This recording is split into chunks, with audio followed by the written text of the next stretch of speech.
पूर्ण असा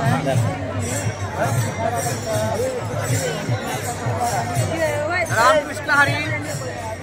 मी आज या ठिकाणी उभा आहे की अख्खं महाराष्ट्राचं दैवत जे आहे ते पंढरीचा पांडुरंग आणि आळंदी आणि पुण्यावरून जे शेवटचं मोठं रिंगण बघायचं असतंय आणि त्यासाठी असूसलेला महाराष्ट्रातला संपूर्ण वारकरी या ठिकाणी एकत्रित आलेला आहे।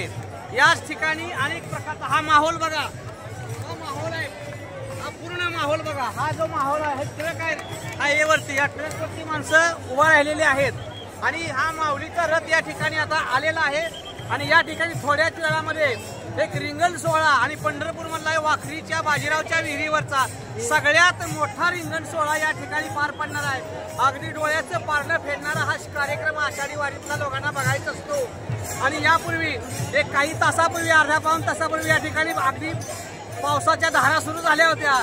मात्र पांडुरंगाची कृपा, ज्ञानेश्वर माऊलींची कृपा आणि तो पाऊस या ठिकाणी थांबलेला आहे आणि आता या ठिकाणी चांगल्या पद्धतीचा आपल्या भाषेमध्ये वारसा आणलेला आहे आणि ज्ञानेश्वर माऊलींनी रस्ता क्रॉस करून हायवेवरून खाली उतरलेले आहेत आणि हे बघा आता वारकरी स्वतः रिंगण तयार करत आहेत आणि वारकरी रिंगण तयार करत आहेत।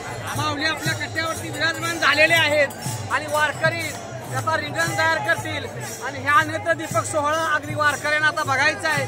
आता हे रिंगण तयार झाल्यानंतर या ठिकाणी आश्व येणार आहेत आणि आश्व हे गोल रिंगण करणार आहेत आणि मग आश्वाचा हा सोहळा पार पडला की इथून पुढं ह्या सगळ्या वारकऱ्यांच्या ज्या दिंड्या आहेत आणि ज्या पालख्या आहेत त्या सर्व पालख्या आणि वारकरी अगदी ज्ञानेश्वर माऊलीच्या गजरामध्ये, जयघोषामध्ये आज संध्याकाळी इथूनच वाखरी या ठिकाणी त्या स्थळी ते विराजमान होणार आहेत।